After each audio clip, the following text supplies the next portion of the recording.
Anne Frank.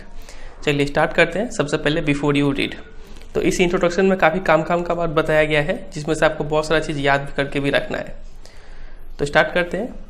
एनालिस Mary Anne Frank, जिनका birth हुआ था 12 जून 1929 में और जिनका डेथ हुआ फरवरी या फिर मार्च 1945 में, was a German born Jewish girl.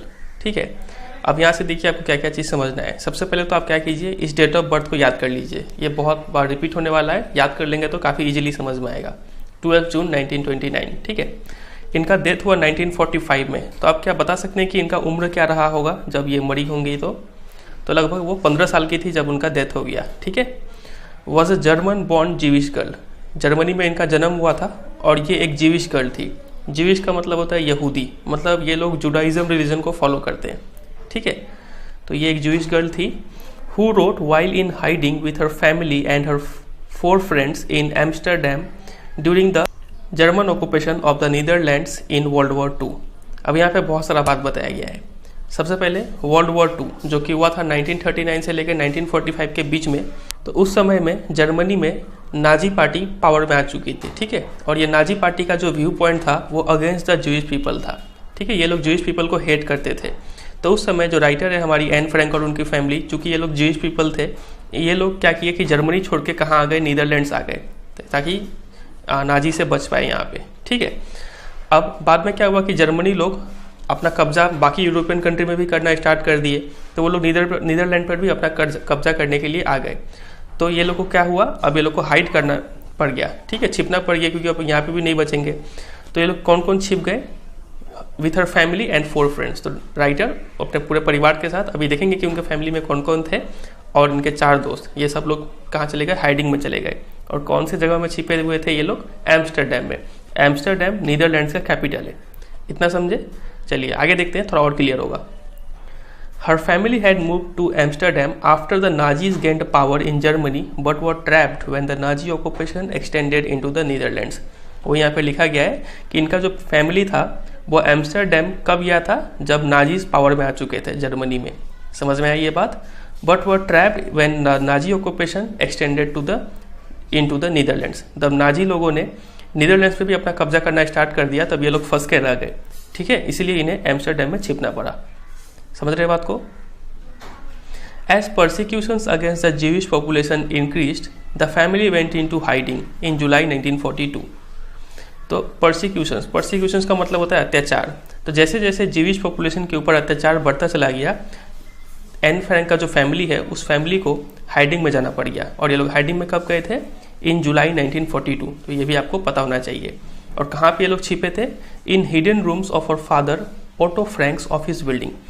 N Frank के पिताजी का नाम था ऑटो फ्रैंक। तो इनके ऑफिस बिल्डिंग में कुछ हिडन रूम्स थे, वहाँ पे ये लोग छिपे हुए थे। समझे यहाँ तक? कौन कौन छिपे थे? एन फ्रैंक का पूरा फैमिली और इनके 4 दोस्त। और ये उस समय काफ़ी छोटी थी। ठीक है, आप देख पा रहे हैं 1929 में उनका जन्म हुआ था और 1942 में वो छिपने चली गई थी। लगभग वो 13 साल की होगी तब। ठीक है, आगे देखते हैं। आफ्टर 2 years इन हाइडिंग, तो 2 साल तक वो लोग यहाँ पे छिपे रहे। The group was betrayed. और ये जो पूरा ग्रुप था उनके फैमिली का और उनके 4 दोस्तों का जो ग्रुप था, उसको बिट्रे मतलब डिस्कवर्ड कर लिया गया, ढूंढ लिया गया। And transported to the concentration camp system where Anne died of typhus in Bergen Belsen with in days of her sister Margot Frank. तो यहाँ पे क्या बताया गया है कि जब वो लोग 2 साल तक उस जगह पे छिपे रहे, तब उस ग्रुप को डिस्कवर कर लिया गया, ढूंढ लिया गया, और उस पूरे ग्रुप को उठा के कहाँ डाल दिया गया? कंसंट्रेशन कैंप में, मतलब कारागार में डाल दिया गया। उस कारागार का नाम क्या था? बर्गन-बेल्सन। ठीक है, और वहाँ पे पहले तो उस एन फ्रैंक की जो दीदी थी, बड़ी बहन मार्गोट फ्रैंक, उसका पहले मृत्यु हो गया। और उससे कुछ ही दिन बाद एन फ्रैंक को टाइफस नाम का बीमारी हो जाता है और वो भी वहाँ पे मर जाती है इस कंसंट्रेशन कैंप में ही। समझ में आया यहाँ तक? मतलब वो 15 साल की उम्र में मर जाती है। Her father Otto, the only survivor of the group, return to Amsterdam after the war ended. तो उनके जो पिताजी थे ओटो फ्रैंक, वो इकलौते ऐसे इंसान थे जो उस ग्रुप में बचे हुए थे। तो जब युद्ध खत्म हो गया वर्ल्ड वॉर 2 1945 में, तो अब वो वापस एम्स्टरडैम में जाते हैं। ठीक है, और पाते हैं कि वहाँ पे एन फ्रैंक का एक डायरी था, वो बचा हुआ है अभी भी। ठीक है, convinced that it was a unique record, और उन्हें लगा कि ये काफ़ी यूनिक रिकॉर्ड है। He took action to have it published in English under the name the diary of a young girl. उन्होंने एक्शन लिया और उस डायरी को पब्लिश करवा दिया इंग्लिश में, और उस डायरी को नाम क्या दिया, the diary of a young girl. ठीक, इस बुक का नाम पड़ गया। तो उसी diary of a young girl का आज जो हमारा चैप्टर है उस छोटा सा एक पार्ट पढ़ेंगे। ठीक है, चलिए कुछ और देखते हैं उसके बारे में। The diary was given to Anne Frank for her 13th birthday and chronicles the events of her life from 12 June 1942 until its final entry of 1 August 1944। ठीक है, वो जो डायरी एन फ्रैंक को दिया गया था, कब दिया गया था, ऑन हर 13th बर्थडे। ठीक है, और उस डायरी में क्रॉनिकल्स मतलब रिकॉर्ड किया गया है वो सब इवेंट उनके लाइफ का, कब से कब तक, फ्रॉम 12 जून। अब आपको ये याद आ रहा होगा 12 जून से कुछ, अभी मैंने आपको कहा था इस डेट को याद कर लेने, 12 जून 1929 में। तो 12 जून 1942 में उनका बर्थडे के दिन उनको ये डायरी गिफ्ट में मिला था, 13th बर्थडे में। ठीक है, और उस दिन से लेके 1 अगस्त 1944 तक का हर एक दिन का इवेंट उसमें रिकॉर्ड किया गया है उस डायरी में। ठीक है, it was eventually translated from its original Dutch into many languages and became one of the world's most widely read books. ठीक है, वो ओरिजिनली ये जो डायरी था वो डच लैंग्वेज में लिखा गया था, उसको कई सारे लैंग्वेजेस में ट्रांसलेट किया गया और ये one of the world's most widely read books में से एक बन गया। ठीक है, काफ़ी सारे लोगों ने इस बुक को पढ़ा। There have also been several films, television and theatrical productions and even an opera. और इस बुक के ऊपर कई सारे फिल्म्स भी बन चुके हैं, टेलीविजन शोज, थिएट्रिकल शोज, ठीक है, इवन एन ओपेरा, नाटक भी इस डायरी के ऊपर परफॉर्म किए जा चुके हैं बेस्ड ऑन द डायरी। ठीक है, described as the book of a mature and insightful mind, the diary provides an intimate examination of daily life under Nazi occupation। तो इस डायरी को डिस्क्राइब किया गया है the work of a mature and insightful mind. एक काफ़ी mature और insightful मतलब थॉटफुल माइंड का ये क्रिएशन है ये डायरी। ठीक है, काफ़ी समझदार व्यक्ति ने लिखा है। The diary provides N intimate examination of daily life under Nazi occupation. इस डायरी में बताया गया है, इंटीमेट मतलब क्लोज, काफ़ी बारीकी से बताया गया है रोज़मर्रा ज़िंदगी का जो लाइफस्टाइल है वो कैसे हुआ करता था जब नाजी लोग पावर में थे तब। ठीक है, Anne Frank has become one of the most renowned and discussed of the Holocaust victim. Holocaust का मतलब होता है विध्वंस, यहाँ पे वर्ल्ड वॉर 2 को होलोकास्ट बोला गया है। तो वर्ल्ड वॉर 2 का एक विक्टिम जो कि थी एन फ्रैंक, तो एक काफ़ी जानी मानी और चर्चित विक्टिम बन के वो उभरी। ठीक है, चलिए ये था ब्रीफ इंट्रोडक्शन। उम्मीद करते हैं आपको काफ़ी सारी चीज़ यहाँ पे समझने को मिला होगा। कोई भी डाउट अगर रह गया हो तो इतने को एक बार वापस सुन लीजिए। ठीक है, ये काफ़ी आपके नॉलेज के लिए ज़रूरी है। आगे बढ़ते हैं, अब हम लोग मेन स्टोरी पे आते हैं।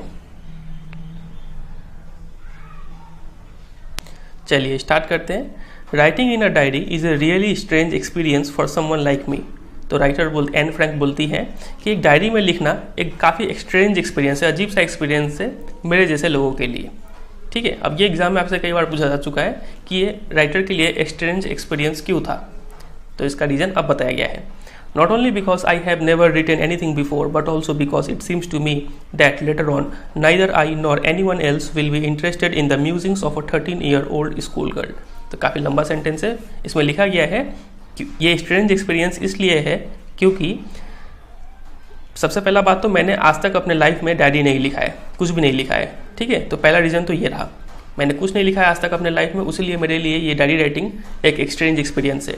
और दूसरा बात ये है, it seems to me, Anne Frank को ऐसा लगता है कि लेटर ऑन मतलब बाद में ना राइटर खुद, एन फ्रैंक खुद, नॉर एनीवन एल्स और ना कोई भी इंटरेस्टेड नहीं होगा इन द म्यूजिंग्स। म्यूजिंग्स का मतलब होता है thoughts of a 13-year-old school girl. एक 13 साल की स्कूल जाने वाली लड़की क्या सोचती है ये पढ़ने में किसी को दिलचस्पी नहीं होगा, मुझे भी दिलचस्पी नहीं होगा और बाकी औरों को भी दिलचस्पी नहीं होगा। तो ये 2 रीज़न का वजह से उसे डायरी राइटिंग एक एक्सट्रेंज एक्सपीरियंस लगता है। समझे कि नहीं समझे? चलिए आगे बढ़ते हैं। ओ वेल इट डजंट मैटर। फिर वो बोलती है कि अच्छा चलो इससे कोई फ़र्क नहीं पड़ता है। आई फील लाइक राइटिंग, मुझे लिखने का मन कर रहा है। And I have an even greater need to get all kinds of things off my chest. और वो बोलती है कि मुझे लिखने का मन कर रहा है और मुझे एक और भी फीलिंग आ रहा है कि मैं चाहती हूँ कि मैं अपना थोड़ा दिल हल्का कर लूँ थोड़ा लिख के।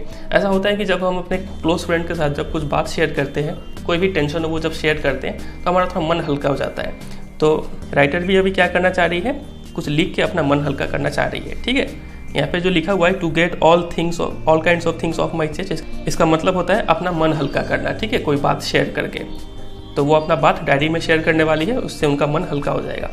चलिए आगे कंटिन्यू करते हैं। Paper has more patience than people. अब ये भी काफ़ी इंपॉर्टेंट लाइन है। बोला गया है लोगों के मुकाबले पेपर में ज़्यादा पेशेंस होता है, वो आपके बातों को काफ़ी ध्यान से सुनते हैं। I thought of this saying on one of those days when I was feeling a little depressed and was sitting at home with my chin in my hands. तो ये जो सेइंग है इसके बारे में वो कब सोचती है? उन दिनों में सोचती है जब वो काफ़ी डिप्रेस्ड थी, काफ़ी निराश थी, ठीक है, और वो अपने घर में बैठी हुई थी गाल पे हाथ रख के, ठीक है, तब वो इसके बारे में सोचती है कि paper has more patience than people. Bored and listless wondering whether to stay in or go out. और उस दिन वो काफ़ी बोर फील कर रही थी। लिस्टलेस का मतलब विथ नो एनर्जी, मतलब टायर्ड थी वो। Wondering whether to stay in or go out, और वो सोच रही थी कि अंदर हूँ या बाहर जाऊँ खेलने के लिए, ठीक है। तब उनके मन में ये ख्याल आता है कि पेपर पे ज़्यादा पेशेंस होता है compare to people. I finally stayed where I was. तो एन फ्रैंक ने फाइनली डिसाइड किया कि वो जहाँ पे है वहीं पे रहेगी। ब्रूडिंग का मतलब होता है डीप थॉट, और वो सोचती है कि yes paper does have more patience. सोचती है कि हाँ पेपर में ज़्यादा पेशेंस तो है compare to people. And since I am not planning to let anyone else read this stiff back notebook grandly refer to as a diary. बोल रही है कि और चूंकि मेरा ऐसा कोई प्लान नहीं है कि मैं इस मोटी कवर वाले नोटबुक जिसको डायरी बोला जाता है, ठीक है, तो मैं इस डायरी को किसी और को पढ़ने के लिए देने वाली नहीं हूँ। तब तक नहीं देने वाली हूँ जब तक कि unless I should ever find a real friend, जब तक कि मुझे एक सच्चा दोस्त नहीं मिल जाता है तब तक मैं इस डायरी को किसी को पढ़ने के लिए देने वाली नहीं हूँ। मतलब वो बोल रही कि मैं अपने सच्चे दोस्त को ही इस डायरी को पढ़ने के लिए दूंगी, ठीक है। It probably want make a bit of difference. तो इससे कोई फर्क नहीं पड़ने वाला कि मैं इस डायरी में क्या लिखती हूँ, कैसे लिखती हूँ। समझ रहे बात को? मतलब इससे ये भी पता चल रहा है कि एन फ्रैंक के पास अभी कोई रियल फ्रेंड नहीं है। समझे? आगे बढ़ते हैं। Now I am back to the point that prompted me to keep a diary in the first place. I don't have a friend. अब राइटर बोल रही है कि मैं वापस उसी पॉइंट पे आ चुकी हूँ जिस वजह से मैंने डायरी लिखना स्टार्ट किया था, और वो रीज़न क्या है कि I don't have a friend, मेरा कोई दोस्त नहीं है, उसलिए मैं डायरी लिख रही हूँ अपने बातों को शेयर करने के लिए, अपना मन हल्का करने के लिए, ठीक है। Let me put it more clearly, since no one will believe that a 13-year-old girl is completely alone in the world. बोले कि अब मुझे अच्छे से समझाने दीजिए, क्योंकि कोई भी विश्वास नहीं करेगा कि एक 13 साल की लड़की, ठीक है, इस वर्ल्ड में एकदम अकेली है। तो मुझे और अच्छे से समझाने दीजिए। एंड आई एम नॉट, और मैं अकेली हूँ भी नहीं। I have loving parents and a 16-year-old sister. मेरे पास पेरेंट्स है और मेरी एक 16 साल की बड़ी बहन भी है। And there are about 30 people I can call friends. और मेरे घर में लगभग 30 लोग हैं जिसे मैं दोस्त बुला सकती हूँ। आई हैव अ फैमिली, और मेरे पास एक फैमिली भी है। लविंग आंट है एंड अ गुड होम, एक घर भी है। No on the surface I seem to have everything except my one true friend. तो ऊपर से देख के तो लगता है कि मेरे पास एवरीथिंग है, हर चीज़ है मेरे पास, एक्सेप्ट एक सच्चा दोस्त के, ठीक है। All I think about when I am with friends is having a good time. जब मैं अपने दोस्तों के साथ होती हूँ तो मेरे दिमाग में सिर्फ एक ही बात आता है कि हैव अ गुड टाइम, मतलब अपने दोस्तों के साथ ज़्यादा से ज़्यादा मस्ती किया जाए, ठीक है। I can't bring myself to talk about anything but ordinary everyday things. तो मैं अपने आप को ऑर्डिनरी एवरीडे थिंग्स के अलावा और कोई चीज़ उनसे बात शेयर ही नहीं कर पाती हूँ, बात कर ही नहीं पाती हूँ, ठीक है। रोजाना की कुछ ऑर्डिनरी टॉक्स हम लोग करते हैं। We don't seem to be able to get any closer and that's the problem. और हम लोग इतने करीब नहीं आ पाते हैं कि हम लोग कुछ बातें शेयर करें, और यही सबसे बड़ा प्रॉब्लम है। Maybe it's my fault that we don't confide in each other. हो सकता है ये मेरा फॉल्ट हो, मेरा गलती हो कि हम लोग एक दूसरे में कन्फाइड नहीं करते। कन्फाइड का मतलब to tell personal things privately to a person that one trust, ठीक है। आप ऐसे इंसान से जिस पे आप काफ़ी विश्वास करते हो उनके साथ अपना कुछ पर्सनल प्रॉब्लम शेयर करना, ठीक है, उसको बोलते हैं कन्फाइड करना। तो हो सकता है ये मेरा गलती हो कि हम एक दूसरे के साथ कन्फाइड नहीं कर पाते हैं। इन एनी केस, खैर जो भी मामला हो, that's just how things are, ऐसे ही चीज़ें हैं। And unfortunately they are not liable to change. और दुर्भाग्यपूर्ण ये सब चीज़ें चेंज नहीं होने वाली है। अब आप समझ रहे हैं ये चेंज क्यों नहीं होने वाली है? क्योंकि ये लोग अभी क्या है, हाइडिंग में है, ठीक है। ये लोग अभी छिपे हुए हैं एम्स्टर्डम में।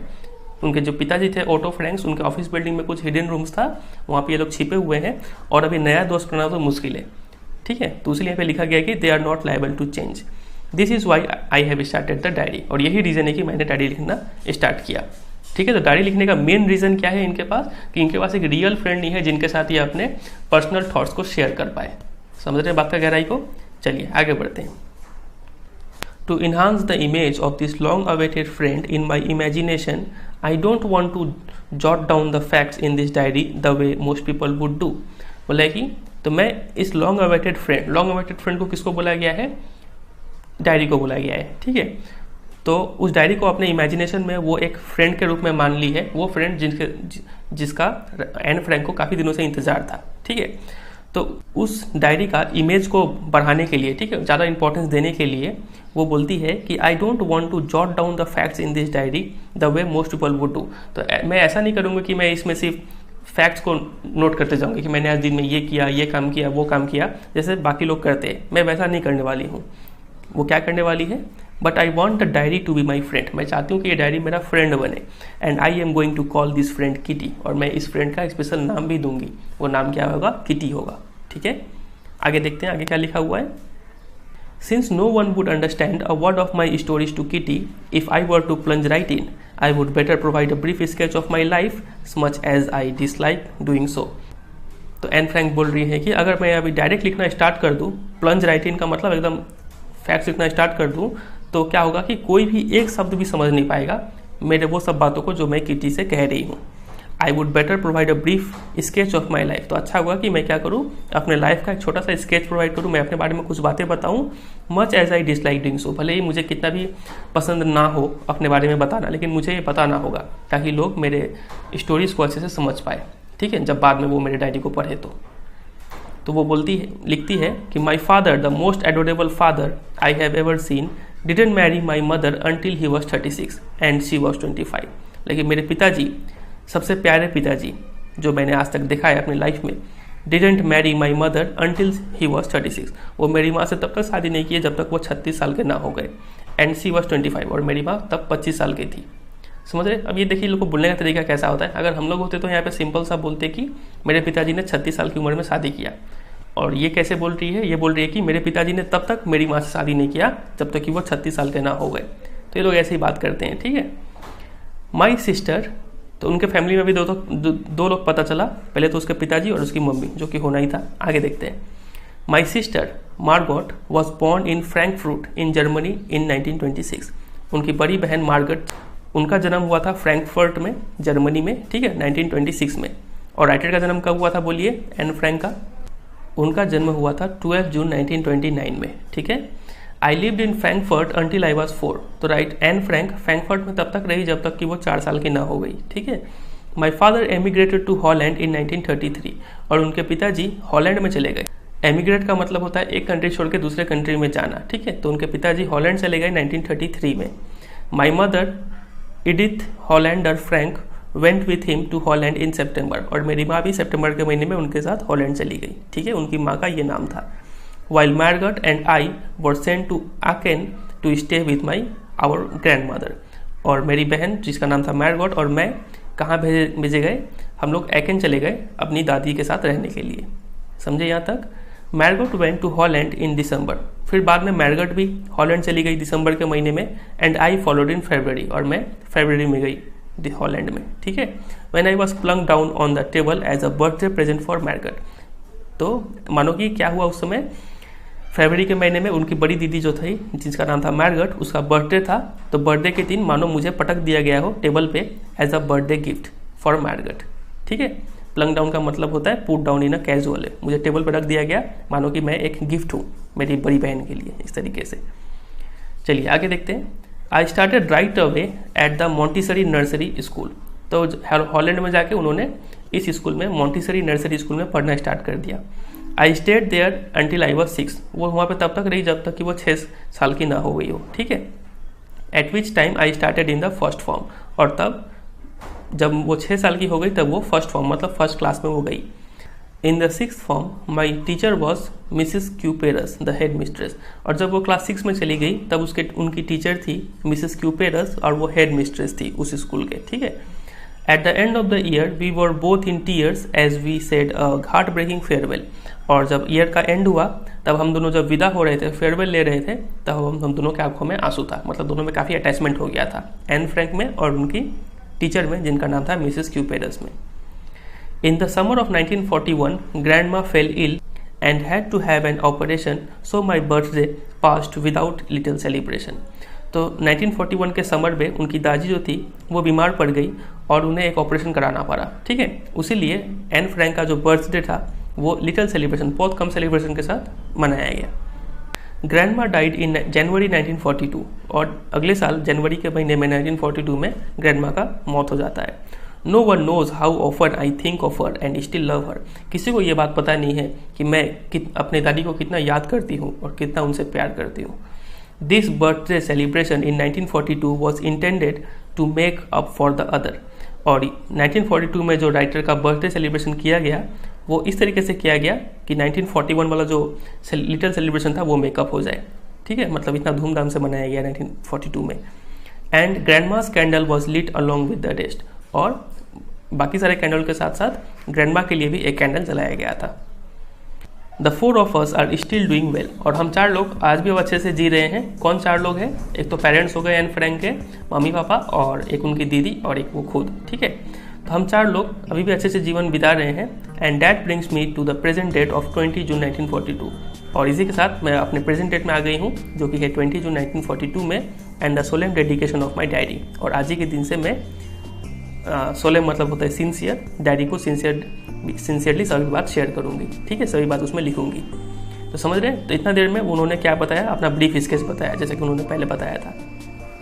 चलिए आगे देखते हैं। अब यहाँ से स्टार्ट होता है उनका एक डायरी का छोटा सा पार्ट। यहाँ पे डेट लिखा गया है सैटरडे 20 जून 1942 और डियरेस्ट किटी, चूँकि उन्होंने डायरी को एक फ्रेंड मान लिया है और फ्रेंड का नाम किटी रखा है, इसलिए यहाँ पे लिखा गया है डियरेस्ट किटी। तो देखिए वो क्या क्या बात लिखती है। एक इंसिडेंट वो शेयर करती है अपने लाइफ का। Our entire class is quaking in its boots. Quaking in its boots का मतलब होता है shaking with fear and nervousness. तो हमारा सारा क्लास डर के मारे, ठीक है, उनका पैर काँप रहा है। The reason of course is the forthcoming meeting in which the teacher decide who will move up to the next form and who will be kept back. और इस डर का रीज़न क्या है? रीज़न ये है कि आने वाले मीटिंग में हमारे टीचर डिसाइड करेंगे कि कौन अगले क्लास में जाएगा, नेक्स्ट फॉर्म मतलब नेक्स्ट क्लास, ठीक है, और कौन इसी क्लास में रह जाएगा। Half the class is making bets. आधा क्लास शर्त लगा रहा है कि कौन पास होगा और कौन फेल होगा। GN and I laugh ourselves silly at the 2 boys behind us. GN and I, GN होगी राइटर की कोई क्लासमेट, ठीक है, और आई मतलब एन फ्रैंक, ठीक है। ये दोनों काफ़ी हंस रहे थे उन 2 लड़कों पे जो उनके पीछे बैठे हुए थे, जिनका नाम था CN एंड जैक्स। ये दोनों लड़के who have staked their entire holiday savings on their bed। जितने भी उन्होंने सेविंग किया था छुट्टियों में, उन सारा सेविंग को इन्होंने शर्त में लगा दिया है, ठीक है, कि कौन पास होगा कौन फेल होगा। फ्रॉम मॉर्निंग टू नाइट, सुबह से लेकर रात तक वो लोग हमेशा यही बात करते हैं। क्या बात करते हैं? It's you are going to pass, no I am not, yes you are, no I am not. बस सुबह से लेकर रात तक यही बोलते रहते हैं कि तुम पास हो गए, बोलते हम नहीं, हम पास नहीं होंगे, फिर तुम पास हो गए, ऐसे बात करते रहता है। Even these pleading glances and my angry outburst can't calm them down. यहाँ तक कि जीज प्लीडिंग ग्लांसेस मतलब जी जो थी वो काफ़ी प्लीडिंग मतलब रिक्वेस्ट करते हुए उन्हें देखती है कि अरे अब बस करो, चुप हो जाओ तुम दोनों। एंड माई एंग्री आउटबर्स्ट, और मैं गुस्से से भी काफ़ी उन्हें डांटती थी कि अरे तुम लोग चुप हो जाओ अब, कांट काम देम डाउन, लेकिन वो दोनों चुप होने का नाम नहीं लेते थे। इफ़ यू आस्क मी, अगर आप मुझसे पूछे कि क्लास में कौन पास होगा और कौन fail, there are so many dummies that about a quarter of the class should be kept back. Like class में इतने सारे डमीज है, स्टूपिड पर्सन है, ठीक है, जो मतलब मंद बुद्धि है, कि क्वार्टर ऑफ द क्लास का 1/4 बच्चे को यहाँ पे फेल कर देना चाहिए, वापस इसी क्लास में पढ़ाना चाहिए। But teachers are the most unpredictable creatures on earth. लेकिन टीचर का कोई भरोसा नहीं, ये काफ़ी अनप्रेडिक्टेबल होते हैं, किसको पास कर दे किसको फेल कर दे कोई पता नहीं, ऐसा एन फ्रैंक बोलती है। आई am not so worried about my girl friends and my self. लेकिन मुझे अपने दोस्तों के ऊपर और मुझे खुद पर उतना टेंशन नहीं है खुद के बारे में। वी विल मेक इट, हम लोग पास हो जाएंगे। The only subject I am not sure about is maths. सिर्फ एक ही सब्जेक्ट का डर है, वो है maths. Anyway all we can do is wait. खैर कुछ कर नहीं तो सकते नहीं है, वेट ही करना होगा हमें तब मीटिंग तक। Until then we keep telling each other not to lose heart. और तब तक हम एक दूसरे को बोलते रहते हैं नॉट टू लूज हार्ट, मतलब निराश मत हो, जो होगा सो अच्छा होगा, ठीक है। I get along pretty well. Get along pretty well का मतलब हैव गुड रिलेशन विथ, मतलब फ्रेंडली रिलेशन होना। तो मेरे सारे टीचर के साथ मेरा फ्रेंडली रिलेशन है। देयर आर 9 ऑफ देम, और मेरे टोटल 9 टीचर्स है, 7 मेन और 2 वुमेन, ठीक है। Mr Keesing the old fogey who teaches maths was annoyed with me for ages because I talk so much. तो मिस्टर केसिंग नाम के टीचर थे जो मैथ पढ़ाते हैं। ओल्ड फॉगी का मतलब एन ओल्ड फैशन पर्सन, ठीक है। तो ये मैथ पढ़ाते थे, ये हमेशा एन फ्रैंक के साथ नाराज़ रहते थे। क्यों? क्योंकि एन फ्रैंक जो थी क्लास में काफ़ी ज़्यादा बात करती थी। After several warnings the he assigned me extra homework, और कई सारे वार्निंग देने के बाद उन्होंने मुझे क्या किया, एक एक्स्ट्रा होमवर्क दे दिया। वो होमवर्क क्या था? एन ऐसे on the subject a chatter box. उन्होंने बोला कि तुम इस टॉपिक के ऊपर एक ऐसे लिख के लाओ। टॉपिक क्या था? अ चैटर बॉक्स, ठीक है। A chatterbox, what can you write about that? एक चैटर बॉक्स के बारे में क्या लिखा जाए ऐसे टॉपिक के ऊपर? I worry about that letter. इतना सोचती है वो, फिर डिसाइड करती है कि मैं इसके बारे में बाद में सोचूंगी। I decided, I jotted down the title in my notebook. Writer क्या करती है, एन फ्रैंक, कि इस चैटर बॉक्स को अपने नोटबुक में नोट कर लेती है। Tucked it in my bag, और उस नोटबुक को वापस बैग में रख देती है। And try to keep quiet, और बस क्लास में शांत बैठने की कोशिश करती है, ठीक है। That evening after I had finish the rest of my homework the note about the essay caught my eye. और उस दिन शाम को जब मैंने अपना सारा होमवर्क ख़त्म कर लिया तो मेरा नज़र उस नोट पे पड़ा जो मैंने क्लास में नोट डाउन किया था, ठीक है। इस एसे का टॉपिक पे पड़ा।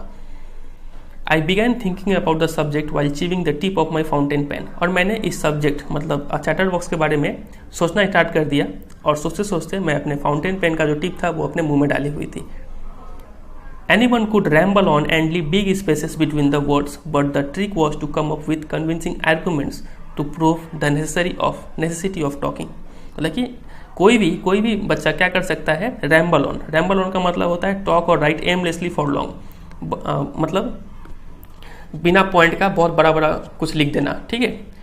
तो कोई भी बच्चा क्या कर सकता है, आसानी से लंबी बातें लिख सकता है और बड़े स्पेसेस छोड़कर वर्ड्स के बीच में उस आंसर को बड़ा कर सकता है।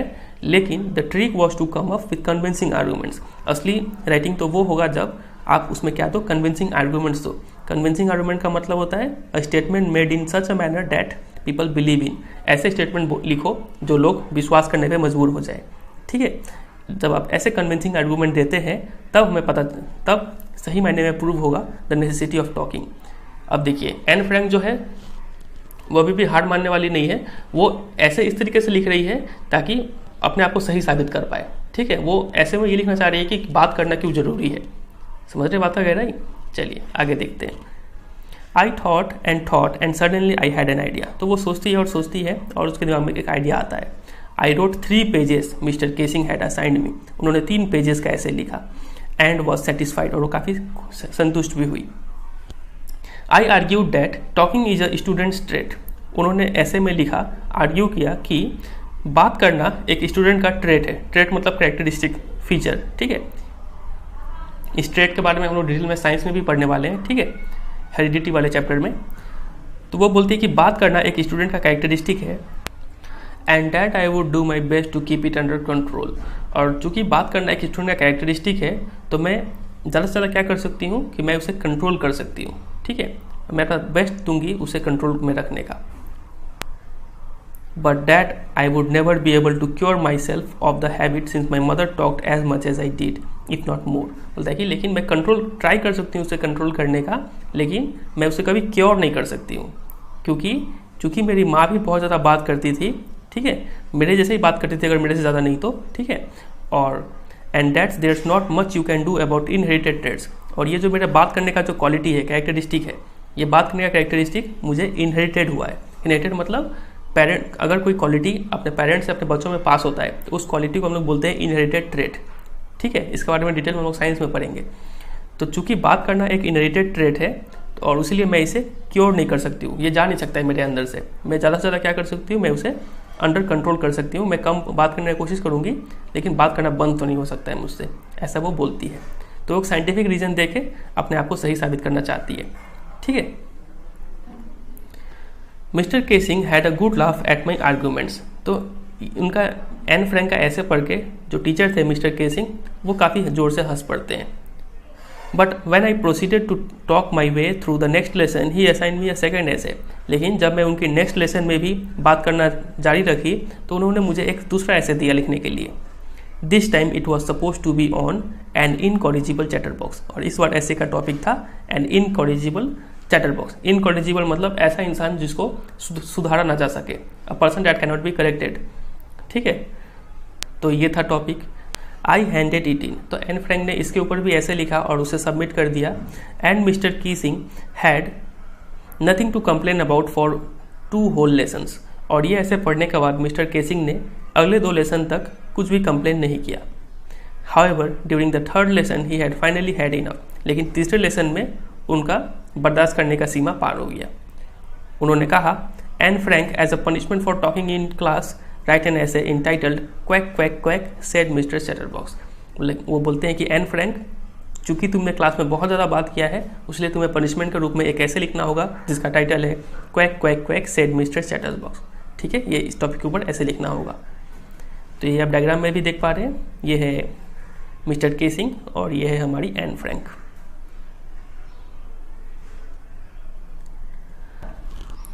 The class roared. I had to laugh too, though I had nearly exhausted my ingenuity on the topic of chatterboxes.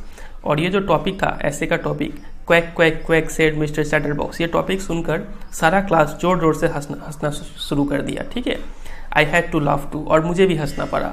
दो I had nearly exhausted my ingenuity on the topic of chatterboxes, लेकिन मैंने अपना सारा इंजेन्यूटी का मतलब होता है originality, जितना भी अब मेरे ओरिजिनल आइडियाज़ थे, खुद के जो आइडियाज़ थे इस टॉपिक के ऊपर, चैटरबॉक्स टॉपिक के ऊपर, वो मैंने सारा खत्म कर दिया था स्टार्टिंग के 2 एसेस लिखने में। ठीक है, अब मेरे पास कोई ऐसा आइडिया नहीं बचा था जो मैं इस तीसरे ऐसे में लिखूंगी। It was time to come up with something else, अब ये वक्त आ चुका था कि मैं कुछ और लिखूँ, समथिंग ओरिजिनल, कुछ और अच्छा लिखूँ। माई फ्रेंड सैन, उनकी एक दोस्त थी जिनका नाम था Sanne, who's good at poetry, जो पोइट्री में काफ़ी अच्छी थी, offer to help me write the essay from beginning to end in verse. उसने मुझे हेल्प ऑफर किया कि वो मुझे हेल्प करेगी ऐसे लिखने में फ्रॉम बिगिनिंग टू एंड। ठीक है, स्टार्टिंग से लेकर एंड तक, वो भी कैसे, इन वर्स, मतलब पोइट्री स्टाइल में, पोएम के स्टाइल में वो उसे लिखने में हेल्प करेगी। And I jump for Joy, और इतना सुनकर एन फ्रैंक जो थी वो खुशी के मारे उछल पड़ी। Mister Keesing was trying to play a joke on me with this ridiculous subject, but I would make sure the joke was on him. लेकिन एन फ्रैंक बोलती है कि मिस्टर केसिंग मेरा मजाक उड़ाना चाहते थे, ठीक है, इस रेडिकुलर सब्जेक्ट के साथ अनाप शनाप टॉपिक देकर, but I would make sure the joke was on him, लेकिन मैं ये पक्का करूँगी कि ये मजाक अब इस बार उनका खुद का उड़े। ठीक है, I finished my poem and it was beautiful, मैंने अपना पोएम ख़त्म किया और वो काफ़ी शानदार पोएम था। It was about a mother duck and a father swan with 3 baby ducklings who were beaten to death by the father because they quacked too much. मैंने उस पोएम में लिखा था, एक मदर डक थी, एक फादर स्वैन थे और उनकी 3 बेबी डकलिंग्स थी। ठीक है, जो फादर स्वैन थे उन तीनों बेबी डकलिंग्स को मार जाते हैं। ठीक है, मार देते हैं, और क्यों मार देते हैं, क्योंकि because they quack too much, क्योंकि वो बहुत ज़्यादा बात करते थे, इसलिए उनके पिताजी उसको मार देते हैं। तो इस टॉपिक के ऊपर उसने पोएम लिखा। Luckily Mister Keesing took the joke the right way, लेकिन चलिए अच्छा हुआ कि मिस्टर कीसिंग ने इस जोक को सही मायने में लिया। ठीक है, कुछ गलत ना सोचा। He read the poem to the class, उन्होंने ये पूरा पोएम क्लास को पढ़ के सुनाया, उसे इतना पसंद आ गया। एडिंग हिज ओन कमेंट्स, और उसने अपना खुद का भी कमेंट डाला। And to several other classes as well, और बाकी दूसरे क्लासेस को भी उन्होंने ये पोएम पढ़ के सुनाया, उन्हें ये पोएम काफ़ी पसंद आ गया। Since then I have been allowed to talk and haven't been assigned by any extra homework, और तब से मुझे बात करने का परमिशन मिल गया। ठीक है, मुझे बात करने दिया जाता था। And haven't been assigned any extra homework, और मुझे कोई एक्स्ट्रा होमवर्क नहीं दिया जाता था। On the contrary mister Keesing's always making jokes this days, इसके विपरीत क्या हुआ, मिस्टर केसिंग में चेंजेस आया इनके बिहेवियर में। वो क्या करते थे कि क्लास में कई सारे जोक्स बोलते थे। ठीक है, तो ये चेंजेस आया मिस्टर केसिंग में। Yours Anne. ठीक है, तो यही है फिर ये स्टोरी। कैसा लगा आपको, कमेंट करके जरूर बताएं आपको ये स्टोरी कैसा लगा। उम्मीद करते हैं आपको बहुत चीज़ इसमें सीखने को मिला होगा। वीडियो अच्छा लगा तो वीडियो को जरूर एक लाइक कर दीजिए। ठीक है, लाइक करने से मुझे पता चलता है कि आपको वीडियो पसंद आ रहा है और आपको समझ में भी आ रहा है। और चैनल पर नहीं होता चैनल को सब्सक्राइब किया कीजिए। आप लोग वीडियो देख लेते हैं लेकिन सब्सक्राइब नहीं करते हैं, सब्सक्राइब कीजिए। सब्सक्राइब करने से फ़ायदा क्या होगा कि आने वाला वीडियोज़ का नोटिफिकेशन आपको मिलेगा टाइमली। ठीक है, और बाकी पुराने वीडियोज़ भी आप देखिए, आपको जरूर पसंद आएगा। वहाँ से साइंस के वीडियोज़ भी है। ठीक है, और दोस्तों के साथ भी शेयर कीजिए वीडियो को, उनको बताइए कि चैनल पे ऐसे ऐसे पढ़ाई हो रहा है, अगर आपको पसंद आता है तो। ठीक है, तो चैनल को ग्रो करने में भी हेल्प मिलेगा और आप लोगों को भी अच्छा लगेगा। ठीक है, चलिए फिर मिलते हैं बहुत जल्द अगले पार्ट के साथ। और कोई भी अगर डाउट रह गया हो तो बेझिझक कमेंट सेक्शन में पूछिए। तो अगले क्लास में हम लोग कवर करेंगे पोएम को जिसका नाम है एमेंडा। तब तक के लिए goodbye and take care.